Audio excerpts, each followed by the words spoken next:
Écoutez, bonsoir à tous. Donc, je m'appelle Christophe Botters, donc je suis professeur au CHU, donc pas loin d'ici, et je travaille depuis maintenant pratiquement plus de 20 ans aussi ici à l'Institut Pasteur en collaboration donc avec Florence Pinet qui vous parlera de nos sujets de recherche. Donc aujourd'hui, on va vous parler d'insuffisance cardiaque.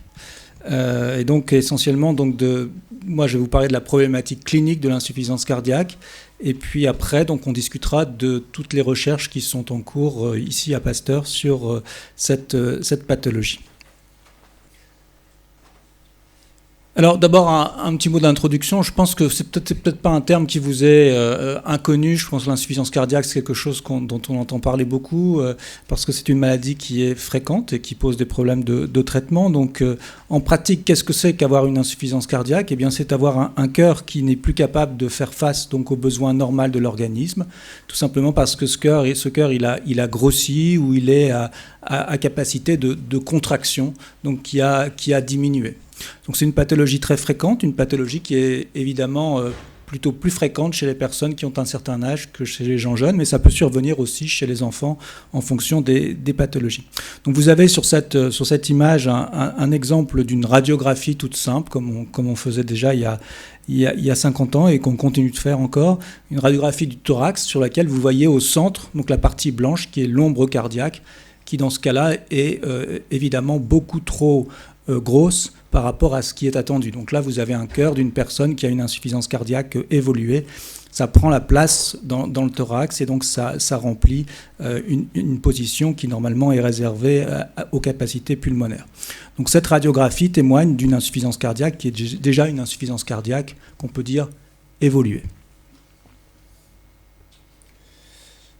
Donc un mot, parce qu'on va discuter après de certaines formes d'insuffisance cardiaque concernant la recherche, donc peut-être un mot qui vous est utile pour savoir les causes d'insuffisance cardiaque. Donc je ne vais pas vous faire un cours sur le sujet, on pourrait en parler pendant très très longtemps. Il y a évidemment beaucoup plus de causes que ce qui est listé sur cette diapositive, mais vous avez ici pratiquement les grandes causes d'insuffisance cardiaque, tout au moins dans un pays comme le nôtre. Il y a d'abord des causes qui sont liées à une maladie du muscle en elle-même, c'est-à-dire que le cœur c'est un muscle. Si le muscle a une capacité contractile qui diminue pour diverses raisons, eh bien vous pouvez voir se développer de l'insuffisance cardiaque.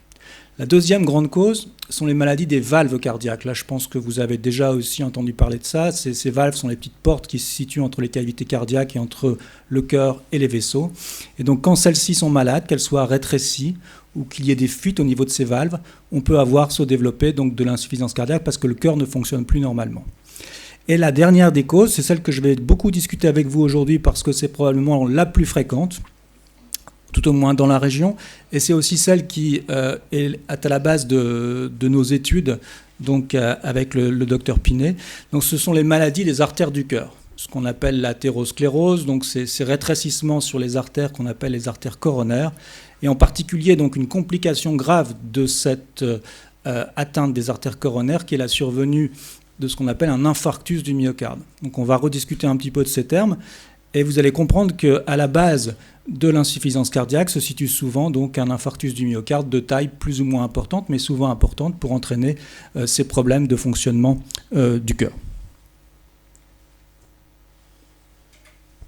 Alors ça, on montre ça aux étudiants. Souvent, ils doivent savoir ça par cœur normalement pour commencer leurs études de médecine.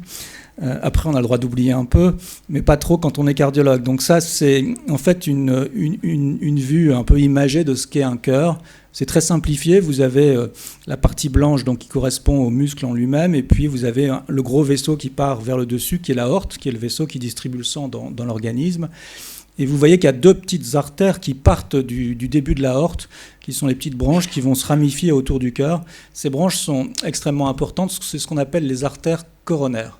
Donc les artères coronaires sont les artères qui sont comme toutes les artères de l'organisme, mais elles ont une grande particularité, c'est qu'elles nourrissent le cœur. Donc elles nourrissent la pompe qui elle-même va pomper le sang dans tout l'organisme. Dès qu'il y a une pathologie qui se développe dans les artères coronaires, ça peut retentir sur le fonctionnement du cœur en lui-même. Donc il y a au moins 2 artères coronaires qui sont connues. Je passe sur les noms, mais il y en a une qui part sur le côté devant le cœur et une autre qui nourrit plutôt la partie inférieure du cœur.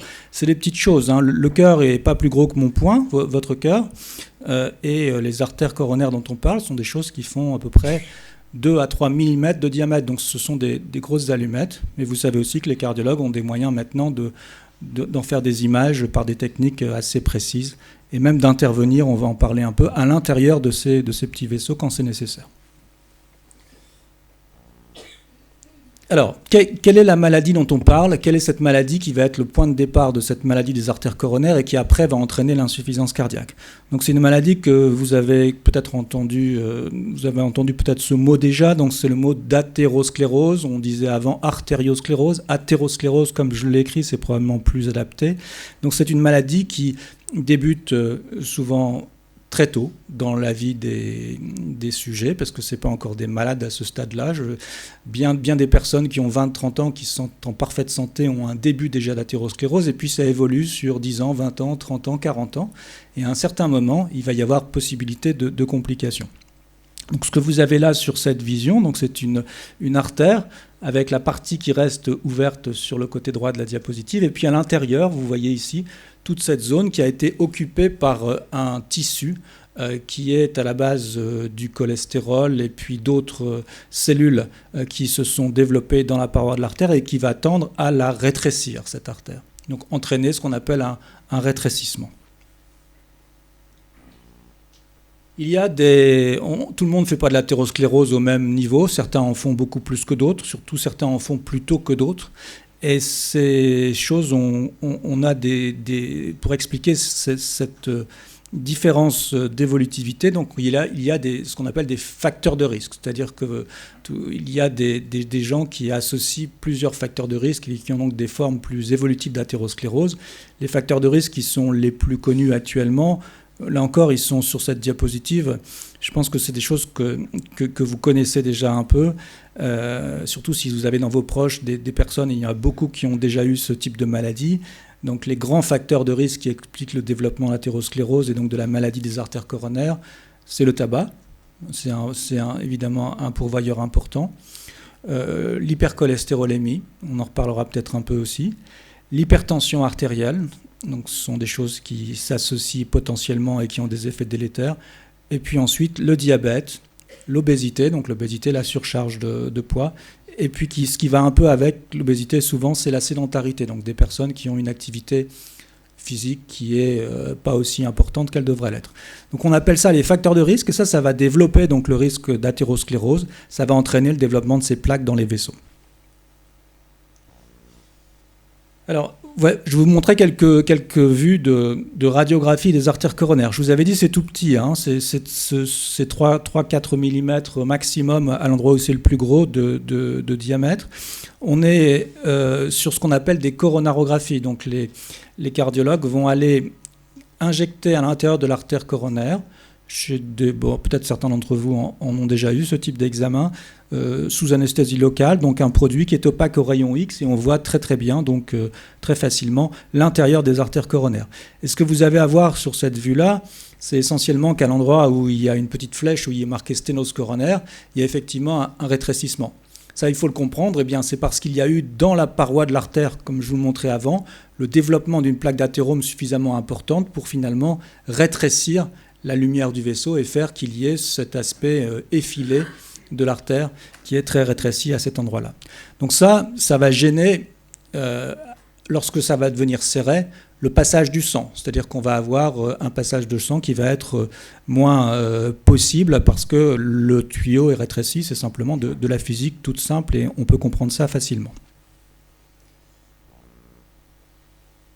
Ce qui est aussi important à comprendre, c'est que quand on a ce type de rétrécissement, même très serré, eh bien, on peut être très bien quand on est au repos. Parce que quand on est au repos, le cœur fonctionne de manière assez économe, j'allais dire. Mais le cœur, il est prévu pour pouvoir fonctionner dans des capacités d'exercice physique assez importantes. Et à ce moment-là, il va augmenter son travail très fortement. Il va avoir besoin d'augmenter le débit dans les artères coronaires pour se nourrir plus fort, si je suis clair. Et donc, ces patients qui ont des rétrécissements sur les artères coronaires vont avoir un débit sanguin normal au repos, mais ils ne vont pas être capables d'augmenter leur débit sanguin coronaire lorsqu'ils vont faire de l'effort. Et donc, très souvent, il va y avoir développement d'une symptomatologie à l'effort, c'est-à-dire qu'il va y avoir ce qu'on appelle l'angine de poitrine, ce qui est décrit par les personnes qui ont ce type de problème, comme une espèce de crampe, une douleur ici derrière le sternum. Donc l'angine de poitrine s'explique parce que le cœur fonctionne très bien au repos, mais dès qu'on lui demande un effort, il est plus capable d'accélérer son passage sanguin. Donc ce type de rétrécissement, c'est plus une symptomatologie récurrente à l'effort, c'est pas ce qui cause, c'est pas ça qui est associé forcément à l'infarctus du myocarde. Et c'est un peu ce que je voulais dire, c'est pour ça que j'ai intercalé une diapositive à ce stade, c'est que si ça en restait là, eh bien on arriverait à gérer, c'est-à-dire que ça serait une maladie qui resterait relativement bénigne, parce que évidemment on pourrait intervenir sur ces artères, mais en tout cas on n'aurait pas la crainte de la grosse complication de cette maladie coronaire qu'on va discuter maintenant, qui est l'infarctus du myocarde, qui est quelque chose de différent du rétrécissement, puisque l'infarctus du myocarde, vous allez le comprendre très vite, ce n'est pas une artère simplement rétrécie, c'est une artère qui est totalement bouchée, complètement à 100%. Alors pourquoi ça se bouche?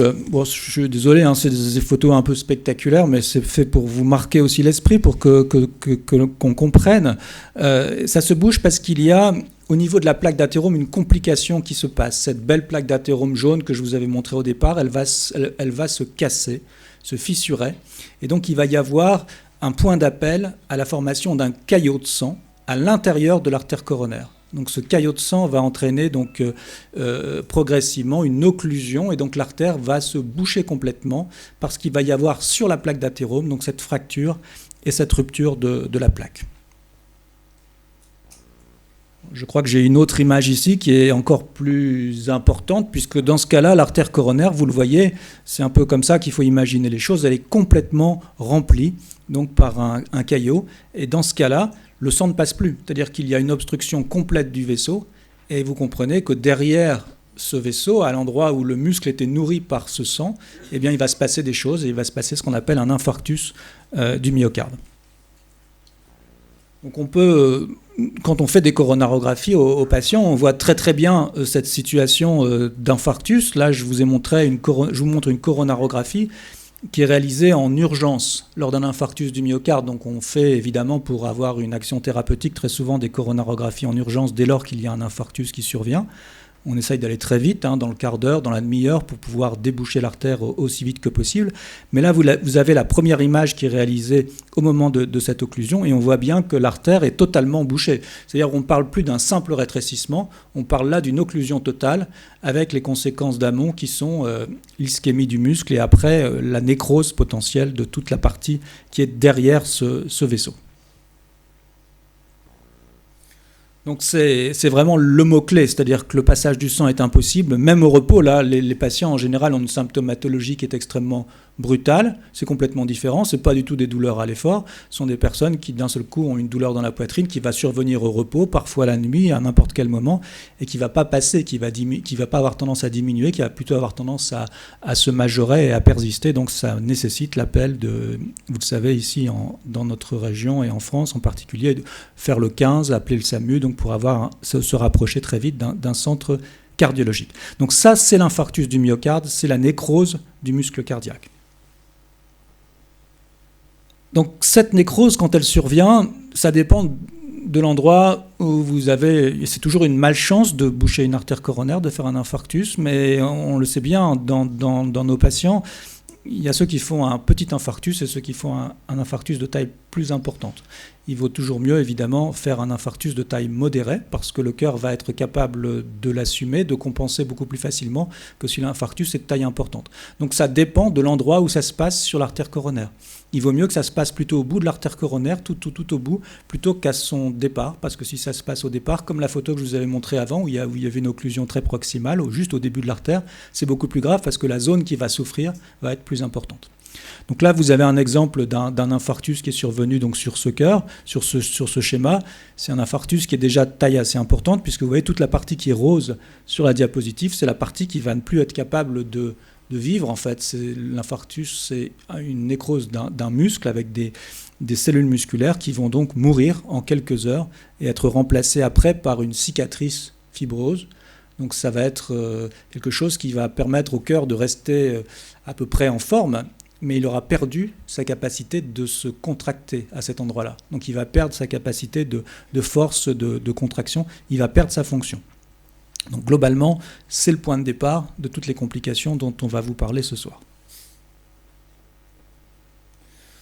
J'ai mis ça à part, mais souvent on me pose des questions un peu plus thérapeutiques, donc sur comment faire pour gérer tous ces problèmes. Donc simplement pour aller très vite, donc il y a maintenant des moyens d'éviter que l'infarctus soit de taille trop importante, et en particulier, donc je vous disais qu'on faisait rapidement une coronarographie très très vite dans ces situations, et donc on est capable, avec les moyens modernes, d'aller dans les artères coronaires, de glisser des ballonnets, ce qu'on appelle des stents, de mettre ces stents en place pour ouvrir l'artère et limiter la taille de l'infarctus. Si on intervient très vite, en 1 heure, 1 heure et demie, après le début de la douleur, eh bien on va pouvoir éviter que la nécrose soit complète. Et donc on transforme un infarctus qui potentiellement aurait été très grand en un infarctus qui est moyen. Et ça va jouer un rôle important sur le risque d'insuffisance cardiaque par la suite. Je crois que j'ai une image aussi pour vous montrer à quoi ça correspond en réalité. Ben voilà, typiquement un patient sur la partie gauche de la diapositive qui a un infarctus en phase aiguë. Donc la coronarographie est faite immédiatement et on voit bien que sur toute la partie supérieure de la diapositive, il manque quelque chose. Le vaisseau n'est pas là, le vaisseau est occlu par un thrombus.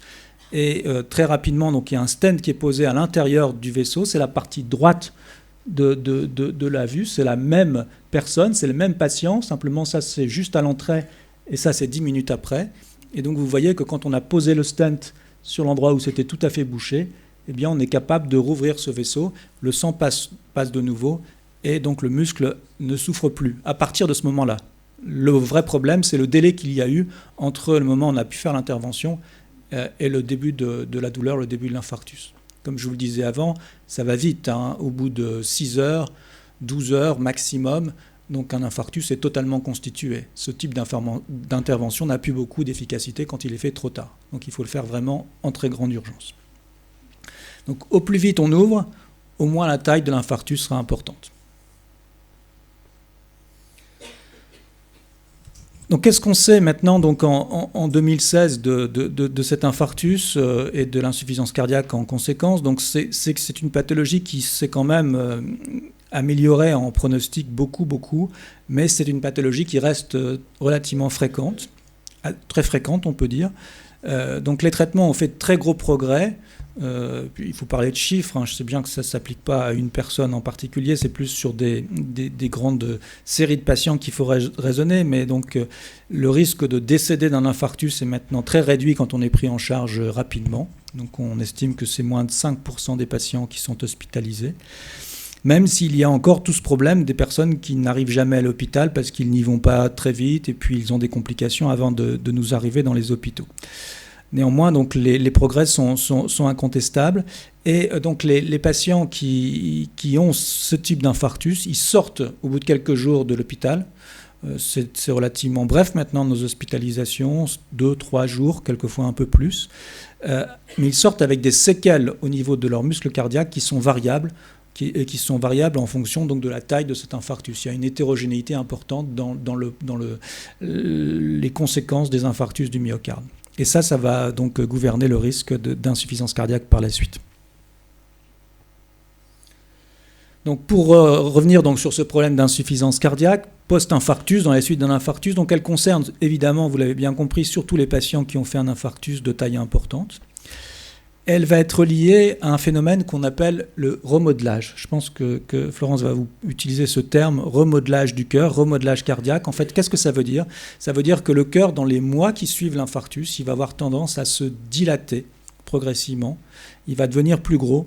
Et ça va à terme donc aggraver l'évolution vers l'insuffisance cardiaque. Donc on peut suivre ce type de dilatation du cœur par des examens. Les cardiologues font des échographies du cœur avec des appareils d'échographie, vous le savez. Et ça permet de mesurer la taille des cavités et la fonction du cœur. Donc cette insuffisance cardiaque post-infarctus, ce remodelage post-infarctus, c'est une complication qui est quand même à considérer comme quelque chose de très sérieux, qui nécessite des traitements qui peuvent être importants, l'insuffisance cardiaque, et aussi une surveillance qui, elle, est régulière. Donc ça concerne, loin de là, ce n'est pas tous les malades qui font un infarctus, mais ceux qui font une insuffisance cardiaque après un infarctus sont des personnes qui nécessitent plus de soins que ceux qui n'en font pas. Donc voilà un exemple de ce qu'on appelle le remodelage du cœur. Donc vous avez, bon, c'est des schémas, hein, on a fait ça, on utilise très souvent ces schémas avec Florence, mais ça pourrait expliquer. Donc à gauche c'est l'infarctus, donc la partie rouge c'est la partie qui va mourir de l'occlusion de l'artère. Et puis au bout de quelques jours déjà, vous voyez, le cœur a tendance à se dilater. Et d'ailleurs la partie de l'infarctus en rouge devant le cœur, elle a tendance à s'affiner un petit peu, elle devient plus fine, parce qu'il y a une mort donc, des cellules à cet endroit-là. Et puis quand on se place à quelques mois après, c'est ce qu'on a complètement à droite, vous voyez que le cœur a déjà sensiblement grossi, et donc qu'il est déjà dans la phase où il évolue vers l'insuffisance cardiaque parce que l'infarctus initial était important. Si je vous avais dessiné un tout petit infarctus sur la partie gauche, eh bien le cœur il serait resté comme il était à gauche, il n'aurait pas eu cette tendance à la dilatation et à l'évolution vers l'insuffisance cardiaque.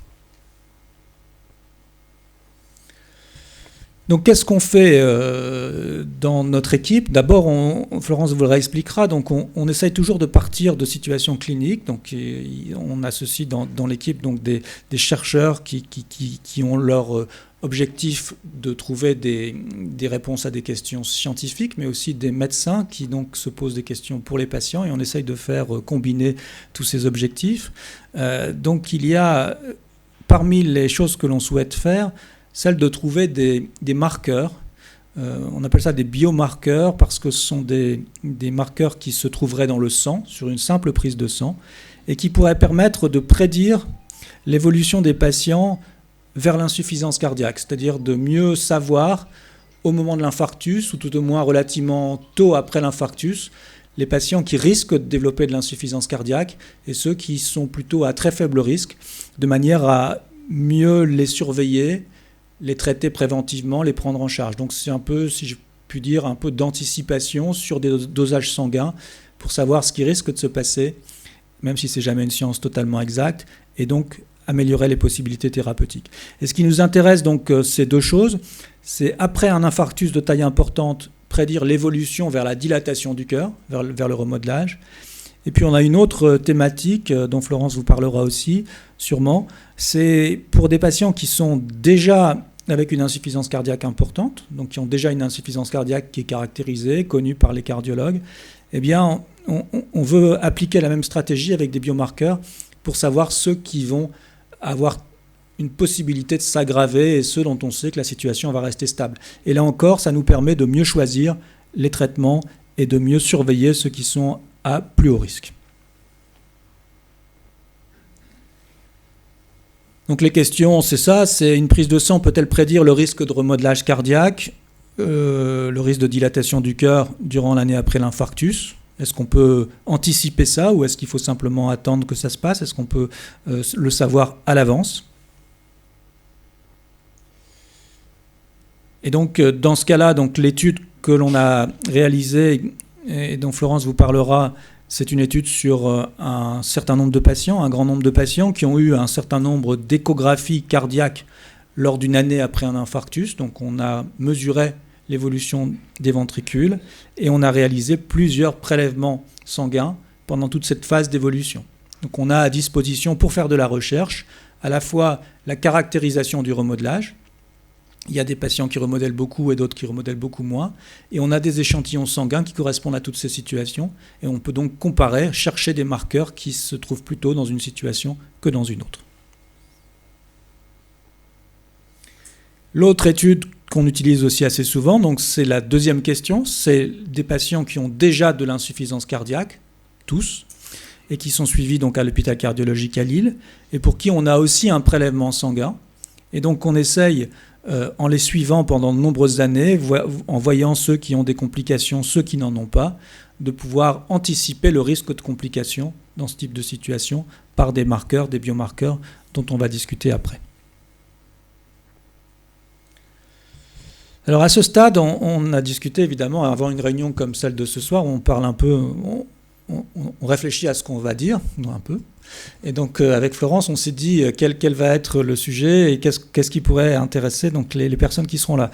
Donc évidemment, donc ce que je vous ai déjà dit, c'était pour ouvrir un peu le débat, mais il y avait un point qu'on s'est dit qui pourrait vous intéresser, c'est finalement la recherche clinique, c'est assez théorique, mais peut-être qu'un jour, si l'un d'entre vous est hospitalisé pour une maladie comme ça ou une autre, on vous proposera de participer à des essais de recherche clinique. Et donc je voulais vous expliquer d'abord que c'était important, et puis d'autre part que ce n'était pas forcément des choses extrêmement difficiles de participer à des études comme ça. Donc quand on propose la participation à un patient à une étude, vous allez voir, il y a plusieurs centaines, voire quelques milliers de personnes à l'hôpital cardiologique qui ont participé à ces recherches. Eh bien voilà ce qu'on explique. Moi, si j'avais à discuter avec l'un d'entre vous après un infarctus, donc on resitue la situation. Évidemment, vous venez d'être hospitalisé pour un infarctus, tout va bien, mais après, il va falloir avoir un suivi qui va être nécessaire avec votre cardiologue ou avec nous. Il faut pouvoir expliquer la problématique de la recherche, c'est ce que j'ai essayé de faire avec vous dans les minutes qui précèdent, mais donc on expliquerait que ça pourrait être utile de disposer d'un marqueur biologique nouveau, parce qu'il n'est pas encore disponible maintenant, qui permettrait de prédire l'évolution, de savoir ceux qui vont faire de l'insuffisance cardiaque. Ça, c'est le but de la recherche. On vous expliquerait aussi que l'on organise à l'hôpital cardiologique en collaboration donc avec d'autres structures de recherche, et en particulier donc avec l'Institut Pasteur, une recherche sur des nouveaux biomarqueurs. On vous dirait aussi que c'est probablement, c'est ça qui vous importerait beaucoup, que votre prise en charge, elle ne serait pas modifiée du tout par cette recherche, qu'on vous traiterait de la même manière exactement, qu'il n'y aurait pas de risque surajouté par la recherche, que ça serait simplement potentiellement une prise de sang en plus, éventuellement une échographie en plus, mais ce sont des examens qui sont sans aucun risque. Donc c'est des choses importantes à considérer. Et puis à la fin, évidemment, comme en toute recherche, on vous dirait que vous êtes absolument libre d'accepter ou de refuser ce type de recherche, et que si vous refusez, on continuera bien entendu de vous prendre en charge de la même manière. Donc quand on propose des participations à des études de ce genre, eh bien on a en général dans la région un pourcentage d'acceptation de ce type de recherche qui est assez bon. C'est jamais 100%, parce qu'il y a quand même toujours des contraintes, mais souvent on arrive à avoir un pourcentage élevé de patients qui acceptent de participer. En tout cas, c'est extrêmement important d'accepter si jamais un jour ce sont des choses qu'on vous propose, et si c'est des études tout à fait raisonnables, parce que c'est ça qui fait l'avancée de la qualité des soins. Il n'y a pas de progrès sans recherche. Si vous faites un jour un infarctus, si vous connaissez quelqu'un qui fait un infarctus et qui risque de faire de l'insuffisance cardiaque, son risque est bien moindre maintenant qu'il y a 30 ans. Si je vous dis ça, vous allez me dire, c'est évident. Oui, mais pourquoi est-ce que c'est comme ça ? Eh bien, c'est comme ça parce qu'il y a eu de la recherche depuis 30 ans. Il n'y aurait pas eu de recherche depuis 30 ans ou 40 ans. Vous seriez traité, je serais traité de la même manière qu'il y a 30 ans ou 40 ans. Aucune raison que des traitements arrivent par hasard. Donc, tous les traitements qui existent actuellement en cardiologie, pratiquement tous, ont été améliorés donc, par ces procédures de recherche. Et donc pour conclure, je vais vous montrer une petite... C'est un cas fictif, totalement fictif, je l'ai inventé hier, mais il pourrait exister parce que ce sont des situations que j'ai vécues, puisque moi j'ai commencé à être cardiologue en 1984, donc ça fait 32 ans. Donc à l'époque, je me souviens très bien de ce qu'était une maladie coronaire, et je connais aussi ce qu'est une maladie coronaire maintenant. Donc je peux apprécier la différence en 32 ans d'évolution. Donc imaginons cette situation. En 1984, donc c'est un patient de 70 ans. Moi, je me doutais bien que j'allais être dans la tranche d'âge de certains dans la salle, et donc que ça allait potentiellement être quelque chose qui allait avoir un impact. Donc présente un infarctus du myocarde, de taille importante. Je vous ai dit tout à l'heure que c'était évidemment mieux de faire un petit infarctus qu'un gros, mais bon, là, c'est pas de chance. Il présente en 1984 un infarctus de taille importante. Il est hospitalisé chez nous à l'hôpital cardiologique de Lille. Des gens comme ça, j'en ai vu des centaines dans ces années-là. Après 3 semaines d'hospitalisation, c'était pas comme maintenant en 1984, 3 semaines d'hospitalisation, le patient retourne à son domicile, mais il demeure très essoufflé. Il demeure très essoufflé, pourquoi ? Vous avez compris, son infarctus est de taille importante, la capacité contractile du cœur est très réduite, On parle aux patients d'insuffisance cardiaque. On utilisait déjà ce terme à l'époque. On savait exactement à quoi on avait affaire. Mais à l'époque, on avait peu de possibilités thérapeutiques. Donc on expliquait aux patients, on n'a pas grand-chose comme traitement, vous faites de l'insuffisance cardiaque, on a besoin de vous surveiller beaucoup, il faut revenir à l'hôpital si vous allez mal. Et très souvent, donc, il y avait une aggravation de la situation. Et ce monsieur, donc en 1984, eh bien, il décède d'insuffisance cardiaque terminale 1 an après son infarctus. Ce n'est pas une situation réelle, mais des patients comme ça, j'en ai vu beaucoup. Donc croyez-moi, c'était des choses qui étaient très fréquentes. Eh bien, on va faire l'exercice de se replacer donc en 2016 avec le même type de situation. Monsieur X, 70 ans, il est né 32 ans après, et donc en 2016, il présente un infarctus du myocarde de taille importante, toujours hospitalisé à l'hôpital cardiologique de Lille, donc j'ai fait un copier-coller du départ. Et puis j'ai rajouté en jaune les choses qu'on ne savait pas faire en 1984, qu'on sait faire maintenant. Donc il est traité en urgence par une dilatation coronaire. Vous vous souvenez l'image que j'ai montrée du stent. Ça a commencé dans les années 2000, donc il y a une bonne 15-20 ans, mais ce n'était pas fait en 1984. On lui donne immédiatement un traitement, donc avec des médicaments. Bon, je ne détaille pas, mais des médicaments pour les plaquettes du sang, pour que le cœur ne se dilate pas trop, des médicaments pour le cholestérol. Après une semaine d'hospitalisation, c'était 3 semaines en 1984, maintenant c'est 1 semaine, il retourne à domicile, il est un peu fatigué, il a le droit après un truc pareil, mais on lui parle de bonne récupération du cœur. Donc le discours du cardiologue est déjà plus optimiste qu'il n'était il y a 30 ans. Et puis après, je me projette dans ce qui va se passer, donc je ne sais pas, mais c'est vraiment la pratique que l'on a actuellement. En 2036, donc dans 20 ans, monsieur Y, ce monsieur, donc il a 90 ans, il consulte chez son cardiologue par prudence tous les ans, mais il n'a aucun problème cardiaque depuis 20 ans. Vous voyez la différence de pronostic entre ce qui se passait donc en 1984 et 2016 sur cette pathologie. Et pourquoi je vous dis tout ça ? Eh bien parce que tout ce que j'ai mis en jaune, les thérapeutiques dont vous avez compris qu'elles étaient clés pour avoir amélioré de manière colossale le pronostic des patients, toute cette thérapeutique n'aurait jamais été possible s'il n'y avait pas eu de la recherche. Le stent, ce n'est pas quelqu'un qui a dit un jour je vais mettre des stents et puis on s'est mis à mettre des stents chez tout le monde.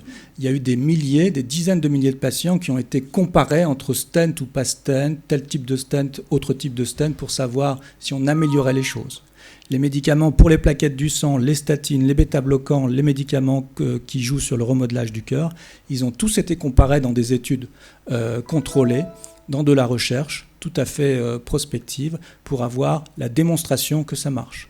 Et donc moi j'ai vu entre 1984 et 2016 50, 100 études qui ont été faites dans ce domaine, et toutes ces études mises bout à bout, eh bien, elles améliorent le pronostic des patients. Et donc c'est un gros bénéfice pour les gens qui font des infarctus maintenant par rapport à ceux qui en faisaient il y a 30 ans. D'où l'importance, quand on peut, quand on est sollicité, de participer donc à ces recherches qui améliorent donc les traitements. Voilà, donc je vais laisser la parole donc à Florence qui va vous parler de recherche, et je crois qu'on a prévu de faire une discussion conjointe à la fin. Donc pas de questions maintenant, mais des questions pour nous deux après son exposé. Je vous remercie.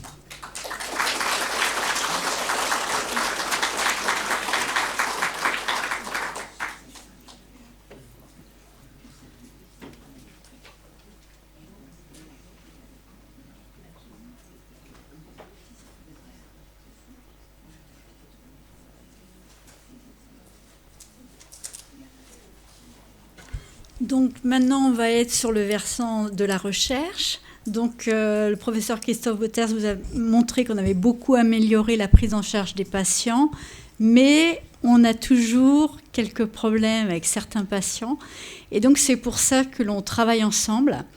Et là, je vous ai résumé un petit peu ce qui se fait entre l'hôpital et l'Institut Pasteur de Lille.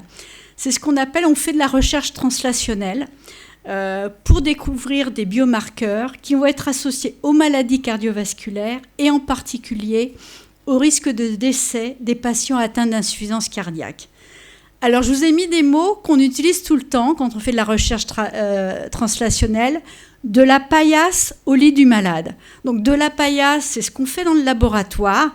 Et au lit du malade, c'est les patients qui sont hospitalisés à l'hôpital cardiologique, dans le service du professeur Boters et d'autres cardiologues avec lesquels on travaille.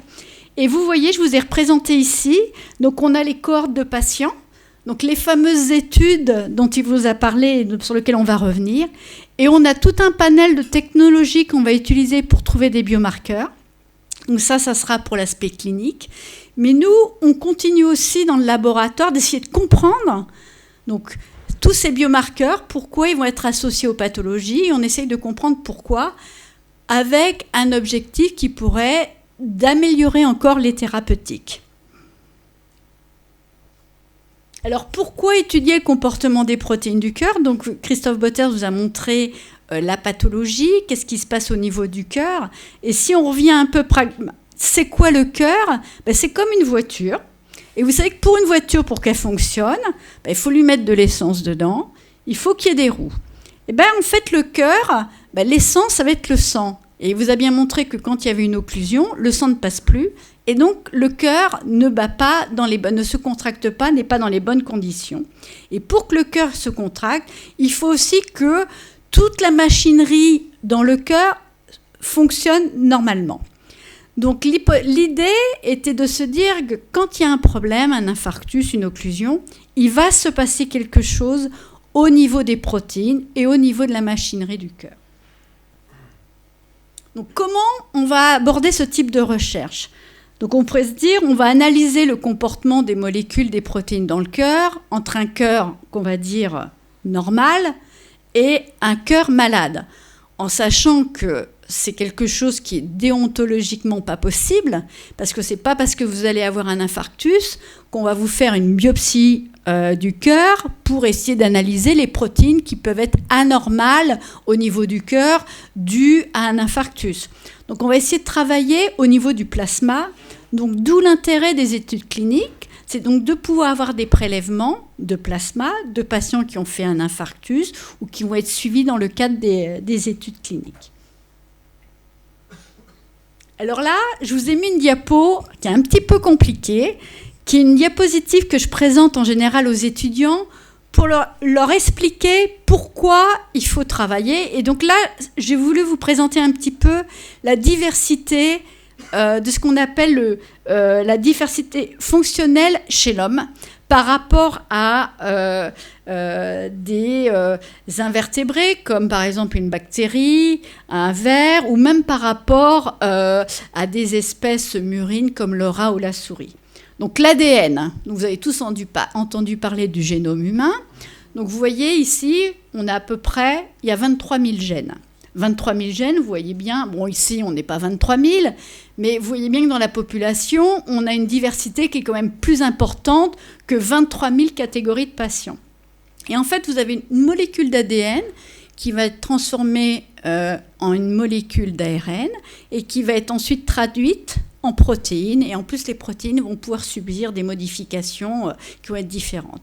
Et aujourd'hui, ce dont je voudrais vous parler, c'est que les protéines, c'est ce qu'on sait en général doser dans le sang. Quand vous allez doser le cholestérol, vous savez, vous avez, si vous regardez, vous avez HDL, LDL, ou vous allez doser vos ApoB, ou on va vous doser, vous allez avoir une glycémie. Donc ça, ce sont des molécules, ce qu'on appelle les protéines. Mais on sait aussi qu'on a des nouvelles molécules qui ont été découvertes il y a une dizaine d'années, qu'on appelle les ARN non codants, qui vont être capables d'intervenir sur les protéines. Et on travaille sur les protéines, mais là, ce que je vais vous présenter, c'est des travaux qu'on a fait sur ces molécules qu'on ne connaissait pas justement quand Christophe Boters vous parlait en 1984. Donc, c'est des choses qui ont été découvertes par la recherche, par ce qu'on appelle les biologistes fondamentalistes, qui vont être ces petites molécules, les ARN non codants, donc qui portent des noms un petit peu bizarres. miRNA, en fait, c'est pour micro-ARN, donc des molécules de très petite taille qui font 22 paires de bases, donc c'est tout petit. Et on a ce qu'on appelle la dernière série de molécules, les LNCRNA, qui en fait sont un nom anglais qui veut dire Long Non-Coding RNA. Donc en fait, c'est pour les différencier des petits ARN. Donc c'est les ARN longs, parce qu'ils ont une taille qui est au moins 10 fois supérieur aux petits ARN, mais qui ne codent pas pour une protéine, mais qui vont intervenir sur l'expression de cette protéine. Et vous allez voir comment on a été étudier ce type de molécules dans les études cliniques qui ont été coordonnées par le professeur Boters. Donc vous avez vu, on utilise, comme il vous l'a dit, on utilise toujours cette image, on en revient toujours à la base, le cœur après un infarctus, en fonction de la taille de l'infarctus, va se dilater, peut même atteindre une taille très importante. Et nous, ce qui est quantifié quand on vous fait une échographie, et ce qui a été fait dans le cas de cette étude dont je vais vous parler, c'est qu'on va mesurer la taille du ventricule gauche, alors au bout de quelques mois, on va dire 1 an, par rapport à la taille du ventricule gauche au moment où vous avez été hospitalisé pour un infarctus. Et le delta, ce qu'on appelle le delta de VTG, va être ce que l'on appelle le remodelage ventriculaire. Et on sait que même si on sait soigner un infarctus, on a une prise en charge qui est excellente, puisqu'il n'y a que 5% des patients qui vont mourir d'un infarctus, mais on sait qu'il peut y avoir des conséquences délétères, donc notamment un développement d'insuffisance cardiaque. Et on sait que développer une insuffisance cardiaque est associé à un risque de décès qui peut être important. Donc en bas, vous voyez l'étude REV2. Alors REV2, vous savez, on n'est pas très imaginatif. REV2, ça veut dire RE, c'est remodelage, et VE, c'est ventricule. Donc pour nous, comme ça, on situe comme ça bien les études. Je vais vous parler après d'une autre étude qui s'appelle 1K. 1K, c'est insuffisant cardiaque. Donc vous voyez, comme ça, pour nous, on mémorise, on sait tout de suite à quelle étude on se rapporte. Donc vous voyez là, la petite étoile noire, IDM, infarctus du myocarde. Donc dans cette étude, les patients qui ont été hospitalisés à l'hôpital cardiologique, mais aussi dans d'autres centres hospitaliers dans la région de Nord-Pas-de-Calais, parce que c'est une étude du Nord-Pas-de-Calais plus Caen. Donc les patients qui étaient hospitalisés pour un infarctus, donc après la prise en charge, donc le professeur Christophe Boters les voyait, il leur demandait s'ils voulaient participer à cette étude. Et vous voyez, on leur demandait... Est-ce que vous êtes d'accord si vous participez à cette étude, donc d'avoir un prélèvement supplémentaire, donc une prise de sang supplémentaire pour qu'on puisse récupérer du plasma et du sérum. Vous avez aussi l'échographie qui était faite au moment de l'hospitalisation. Alors vous voyez, c'est ce que j'appelle inclusion. Inclusion, c'est le patient qui va être inclus dans l'étude. Donc il peut accepter. Donc à partir du moment où il accepte, on lui dit...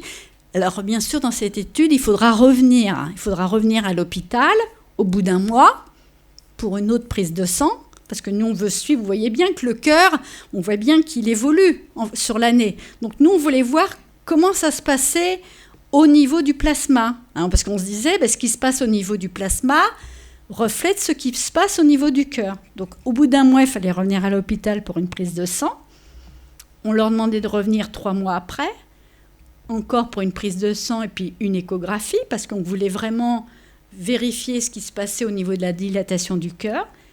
Et finalement, au bout d'1 an, donc où on avait à nouveau une prise de sang et une échographie qui permettait vraiment, dans ce cas-là, de quantifier le remodelage. Le delta entre le volume du ventricule gauche au bout d'1 an par rapport au volume du ventricule gauche au moment de l'hospitalisation.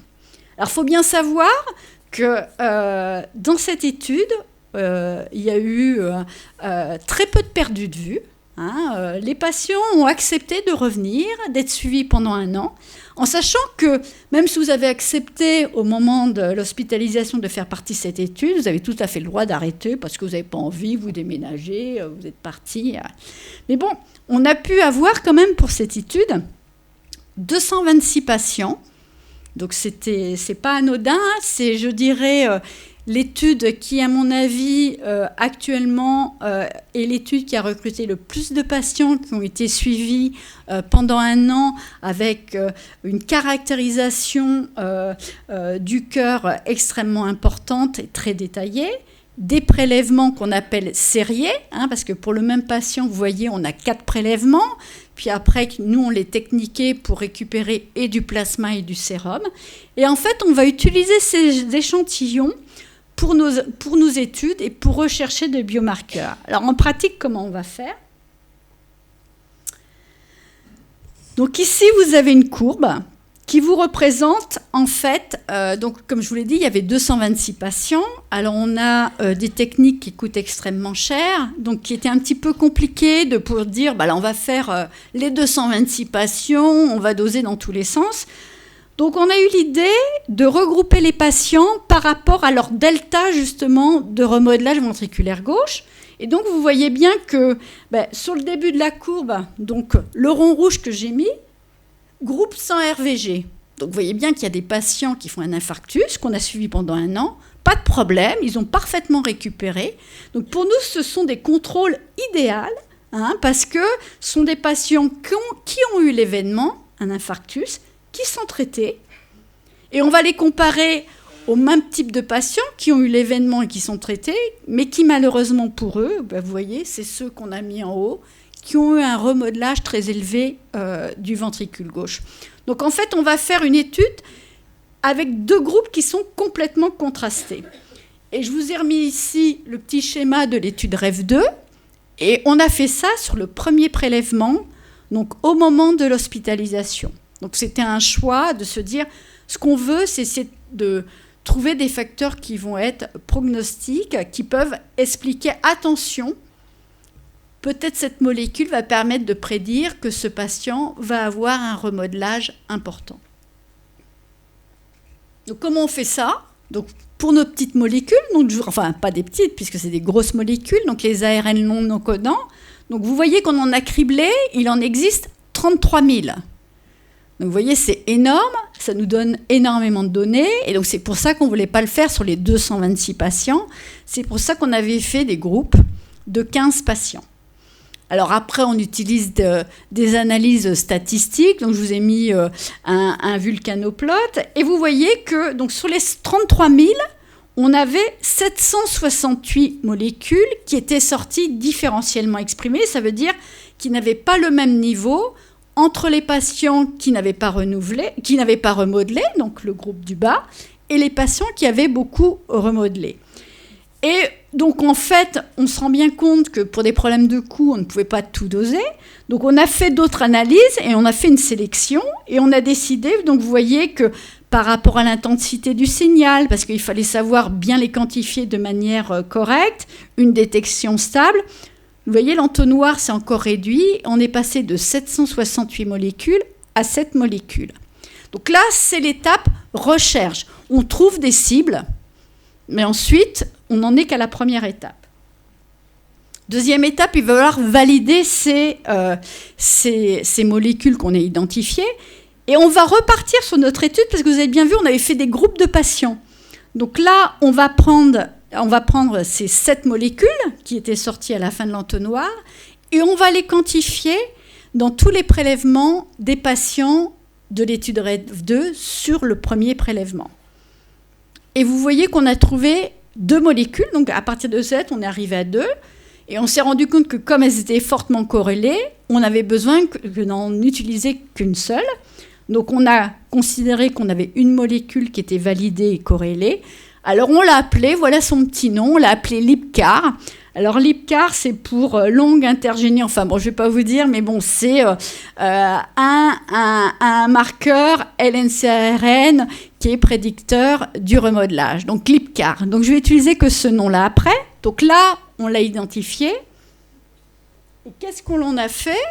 On a voulu comprendre comment fonctionnait cette molécule. Et comme vous savez, l'étude REV2, il y avait 4 prélèvements. Donc on a voulu voir vraiment si cette molécule, LIPCAR, était associée au remodelage. Donc ça, c'était notre première étape. On a tous nos prélèvements. On va pouvoir aller voir si vraiment on a une association entre le niveau de cette molécule et l'évolution du remodelage chez les patients, et en comparant par rapport aux patients qui ne développaient pas un remodelage. Et comme on avait l'opportunité, grâce à nos collaborations avec l'hôpital cardiologique, d'avoir accès à des patients insuffisants cardiaques, donc déjà malades, comme vous l'a dit Christophe Botters, donc le groupe 1K, on a été voir quel était le taux de cette molécule chez ces patients. avec l'idée derrière, c'était des patients qui étaient suivis. On savait que malheureusement, un certain nombre de ces patients décédaient dans les 3 ans après être venus à l'hôpital cardiologique pour un bilan pour leur insuffisance cardiaque. On voulait voir si cette molécule, qui semblait pouvoir être associée au remodelage, pouvait aussi prédire une mortalité précoce chez les patients insuffisants cardiaques.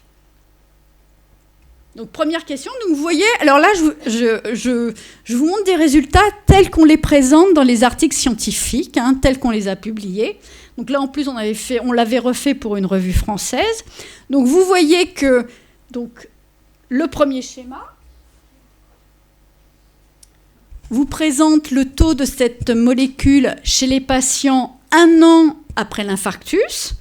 Alors, je ne vous ai pas mis la figure d'avant qui montrait qu'on voyait que le taux de l'IPCAR augmente avec l'évolution et la dilatation du ventricule gauche. Et vous voyez après que dans les populations d'insuffisance cardiaque, ce taux de cette molécule est encore plus élevé. Alors, quand j'ai séparé les insuffisants cardiaques en ischémiques et non ischémiques, c'est parce qu'il y a des patients qui sont insuffisants cardiaques sans avoir eu un infarctus. C'est ça que ça. Ischémie veut dire vous avez eu une occlusion. Donc là, on voyait que le taux de cette molécule était associé au remodelage post-infarctus et qu'il y avait une association avec le fait d'avoir une insuffisance cardiaque. Mais est-ce que c'était une molécule qui pouvait prédire une évolution délétère telle que le décès des patients? Et malheureusement, comme vous pouvez le voir, on a un premier marqueur qui permet de détecter les patients qui sont à risque élevé d'avoir une mortalité, de décéder pour une cause cardiovasculaire dans les 3 ans après avoir eu l'évaluation de l'insuffisance cardiaque. Donc là, c'est l'étape recherche. Il faut bien savoir maintenant, ces résultats ont été essentiellement faits dans des études françaises. On a développé un consortium européen pour quantifier cette molécule dans différentes populations de différents pays européens. Parce que l'idéal, après, ça va être de pouvoir développer, on va dire, un kit de dosage qui permettrait d'être utilisé à l'hôpital. Pour l'instant, on a un dosage, on revient paillasse, donc du laboratoire. Et en fait, là, on est sur des délais qui vont être très longs. Si l'équipe qui travaille sur ces sujets, donc entre des scientifiques, des cardiologues, alors moi, il m'arrive d'aller à l'hôpital et puis les cardiologues viennent à l'Institut Pasteur de Lille pour qu'on échange sur ces travaux de recherche qui sont toujours en cours. Je vous remercie.